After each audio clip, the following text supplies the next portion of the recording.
Bismillahirrahmanirrahim. A'udzubika minal syaitin wa a'udzubika rabbil alamin. Assalamualaikum warahmatullahi wabarakatuh.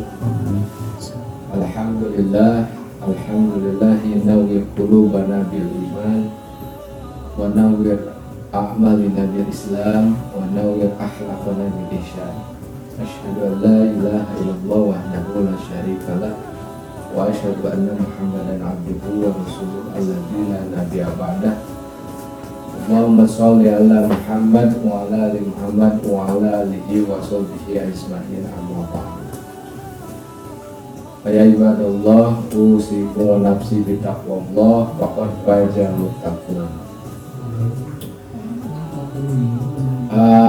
Hadirin sahabat-sahabat sekalian, puji syukur kita sama-sama panjatkan kehadirat Allah Subhanahu wa taala, yang dimana pada kesempatan hari ini sama-sama kita bisa bersilaturahim, yang mudah-mudahan kita dalam keadaan sehat walafiat. Harapannya tentu dari sehat kita itu bisa melahirkan satu kenikmatan yang melahirkan kebaikan dan kebaikan.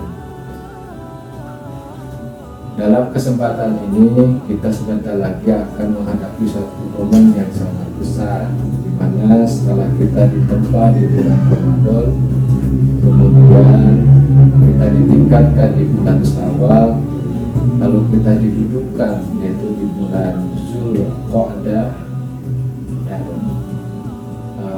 dibuktikan yaitu dengan pengorbanan di bulan Zulhijjah. Dalam hal ini kita diingatkan dalam satu ayat Al-Quran, yaitu di dalam surat Al-Kautsar. A'udzubillahi minasyaitonirrajim. Bismillahirrahmanirrahim. Inna a'tainakal kautsar fasholli lirabbika wanhar inna syani'aka huwal abtar. Ayat ini mengingatkan atau Allah memberikan peringatan kepada kita. Inna, kalimat inna itu menunjukkan harfu taukid dalam arti huruf yang menegaskan. Hal ini Allah memberikan satu penegasan. Artinya ada sesuatu yang dipentingkan, sesuatu yang harus kita pentingkan. Apa dalam hal ini? A'tainaka, kami telah memberikan nikmat kepadamu al-kautsar, yaitu nikmat yang banyak, nikmat yang baik, yang itu yang kita terasa ataupun yang tidak kita terasa, ataupun nikmat apa saja yang telah Allah berikan. Nah, Allah mengingatkan kepada kita, jangan sampai dengan nikmat itu kita terlena, jangan sampai dengan nikmat itu kita menjadi sesuatu yang berdampak yang tidak baik. Tentunya harapannya dengan nikmat yang Allah berikan itu menghasilkan satu nilai-nilai pengabdian di hadapan Allah Subhanahu wa taala. Sahabat-sahabat sekalian, dalam hal ini bagaimana nikmat yang Allah berikan itu, ya, akal pikiran kita, rohani kita, termasuk jasmani kita, harta yang telah Allah berikan kepada kita. Tentunya Allah mengingatkan kepada kita apa? Fasholli lirabbika, maka dirikanlah sholat. Artinya ini satu jawab, ya, jawab dari Allah memberikan nikmat kepada kita. Apa jawaban dari Allah? Artinya kewajiban kita. Fasholli, maka dirikanlah sholat. Sholli artinya doa. Sholli artinya menyambungkan. Dalam arti bahwa nikmat yang telah Allah berikan itu akan menjadikan satu nilai-nilai kebaikan manakala senantiasa terus kita menyambungkan. Menyambungkan kepada siapa? Lirabbika, yaitu kepada Rabbmu, kepada Tuhanmu. Ya, mata kita bisa melihat, telinga bisa mendengar, akal kita bisa berpikir, maka sambungkanlah semuanya birobika. Semata-mata adalah hanya untuk Rabbu, semata-mata adalah hanya untuk Allah Subhanahu wa Ta'ala. Nah, sahabat-sahabat sekalian, apalagi di masa yang sekarang ini, artinya di masa pandemi, ya, Allah memberikan kepada kita satu ujian. Dalam Al-Quran dikatakan, ma asoba min musibatin illa bi'idnillah. Tidak ada musibah yang Allah timpakan kepada kita illa kecuali bi'idnillah, kecuali atas izin Allah. Wa may yu'min billah, siapa saja yang beriman kepada Allah, yahdi qalbahu, Allah akan memberikan petunjuk ke dalam hatinya.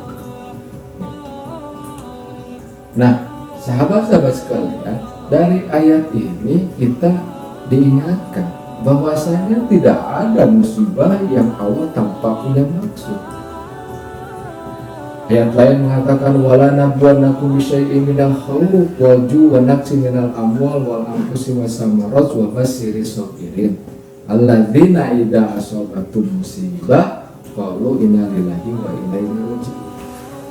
Artinya apabila kita ditimpa musibah, maka tanamkanlah dalam akal pikiran kita, perbuatan kita, inna lillahi wa inna ilaihi raji'un. Artinya segala sesuatu kembalikan kepada Allah dan jadikanlah Allah sebagai rujukan. Wa basyirish shabirin, dan itu menjadi kabar gembira bagi orang-orang yang sabar. Siapa orang yang sabar? Orang yang sabar itu adalah mujahadatun nafs minal asi ila ta'ah. Orang yang sabar itu terus mengerahkan seluruh usaha-usahanya, artinya menghindarkan atau meninggalkan seluruh yang namanya kemaksiatan ila ta'ah. Bagaimana dia menuju kepada ketaatan. Artinya momen Allah memberikan musibah kepada kita, apalagi di masa pandemi ini adalah satu momen jihad kita, satu momen kerja keras kita. Bagaimana kita terus mengupayakan. Sehat itu adalah merupakan ketentuan Allah, tapi mengharuskan berusaha kita untuk sehat itu adalah kewajiban kita. Ya, sehingga itu menjadi satu kerja keras kita. Bagaimana kita terus mengupayakan, apalagi di momen Zulhijjah, ya, momen di mana umat Islam diberikan satu media untuk membuktikan pengorbanan, sebagaimana pengorbanannya Nabi Ibrahim, Nabi Ismail, dan juga para nabi sebelumnya. Di ayat Al-Quran tadi dikatakan, fasholli li rabbika wanhar, maka dirikanlah sholat untuk Tuhanmu, wanhar, dan berkurbanlah. Nah, sahabat-sahabat sekalian, jadi momen kurban ini adalah momen kita mendekatkan diri kepada Allah. Karena kurban asal kata dari koroba. Koroba itu artinya dekat. Ya, kurban bagaimana kita jalan menuju kedekatan kepada Allah. Ya, kurban artinya menyembelih hewan kurban sesuai dengan apa yang disyariatkan oleh Allah, semata-mata adalah untuk mendekatkan diri kepada Allah. Sehingga dalam hal ini kita dianjurkan, bahkan ada mazhab dalam fikih kurban itu ada yang mewajibkan. Katanya barang siapa yang punya kelapangan rezeki, palam yudo, dan dia tidak berkurban, padahal punya kelapangan rezeki, palam yudo, dia tidak berkurban, pala yakrobanna musolana, maka janganlah aku mendekati tempat sholat kami. Nah, ini anjuran Rasulullah. Artinya apapun kondisinya, bagaimanapun keadaannya, tetap kita bagaimana terus berupaya keras untuk menegakkan apa yang menjadi perintah Allah, berupaya keras untuk menjalankan apa yang menjadi kewajiban, apa yang disyariatkan oleh Allah. Dalam hal ini adalah berkurban, karena dimensi kurban itu secara diri adalah dimensi untuk mendekatkan diri kepada Allah. Ini adalah medan upaya keras kita, medan jihad kita dalam rangka menjalankan syariat Allah. Yang kedua adalah bagaimana kurban ini menjadi dimensi sosial, di mana umat Islam berkurban dan hasil kurban itu adalah untuk dibagikan kepada umat Islam, dibagikan kepada seluruh manusia. Dan ini menunjukkan bahwa yang namanya umat Islam, yang namanya orang-orang yang beriman kepada Allah, mereka senantiasa wa ta'awanu 'alal birri wat taqwa. Mereka senantiasa saling tolong menolong. Birri itu adalah kebaikan. Birri itu adalah dalam kebaikan, pengabdian. Wat taqwa, dan bagaimana dia terus meningkatkan nilai-nilai derajat kemuliaan yang datang Allah Subhanahu wa taala. Nah, sahabat-sahabat sekalian, jadi ayat ini mengingatkan kepada kita, ya, kalaupun dalam hal ini kita diberikan cobaan di masa pandemi ini, satu, tetap kita meningkatkan jiwa isti'anah. Apa isti'anah? Jiwa memohon perlindungan, memohon pertolongan hanya kepada Allah, sehingga lahir upaya-upaya keras kita, bagaimana lahir jihad kita semata-mata adalah untuk memenuhi apa yang menjadi kewajiban kita, ya. Yang kedua adalah bagaimana dengan momen kurban ini adalah bagaimana kita menjalankan seluruh apa yang disyariatkan oleh Allah Subhanahu wa taala. Rasulullah dalam hal ini memberikan contoh melalui kisahnya Nabi Ibrahim, bahkan jauh sebelumnya Nabi Adam dengan pengorbanannya ada Khabil dan Kafir. Nah, ini adalah satu nilai-nilai sunnah yang senantiasa terus kita pelihara.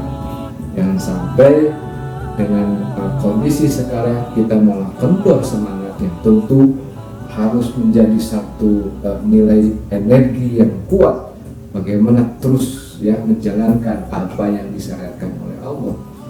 Kurban artinya adalah memenuhi apa yang diperintahkan oleh Allah. Sehingga Quran juga mengingatkan di dalam surat Al-Baqarah, wa minan nasi may yasri nafsahu batigo ammartillah wallahu rahufun bil ibad. Ada di antara manusia, ada orang yang senantiasa mengorbankan dirinya semata-mata ingin mendapatkan ridha Allah, dan Allah amat sangat memelihara terhadap para hamba-hambanya.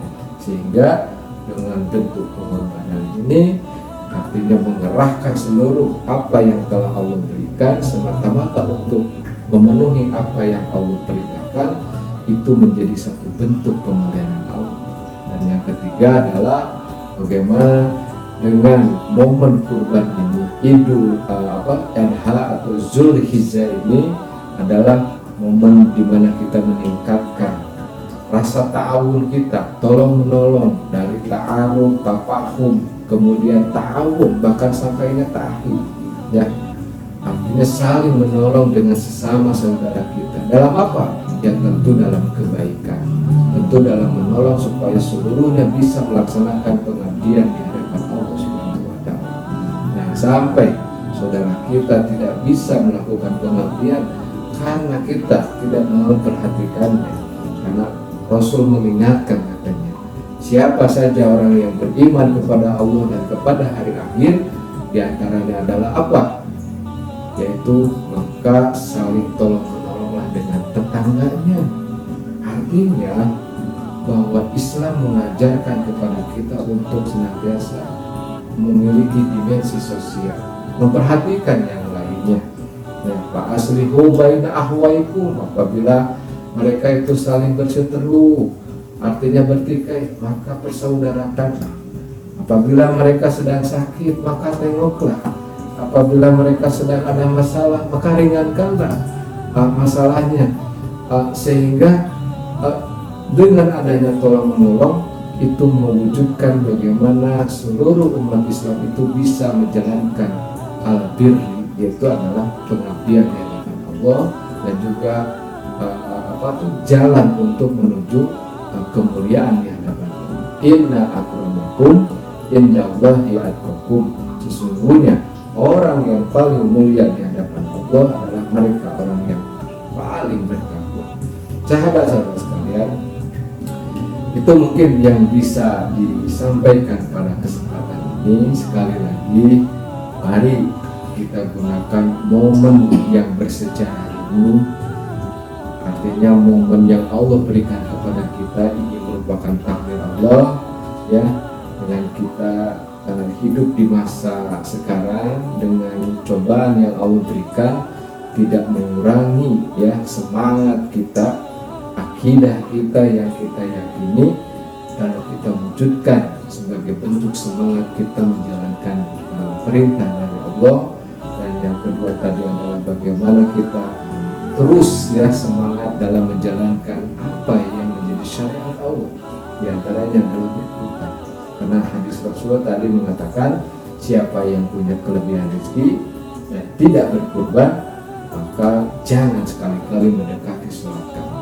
Dan yang ketiga, yuk mari kita tumbuhkan dimensi sosial, saling berkasih sayang, saling tolong menolong di antara umat Islam, di antara saudara kita, sehingga semuanya bisa menjalankan pengabdian kepada Allah dan bisa meraih kemuliaan di hadapan Allah Subhanahu wa taala. Demikian yang bisa disampaikan. Mudah-mudahan sahabat-sahabat sekalian dalam keadaan sehat, dan yang sakit mudah-mudahan diberikan kesembuhan oleh Allah Subhanahu wa taala. Aqulu hadza astaghfirullah li wa lakum wa lakum. Assalamualaikum warahmatullahi wabarakatuh.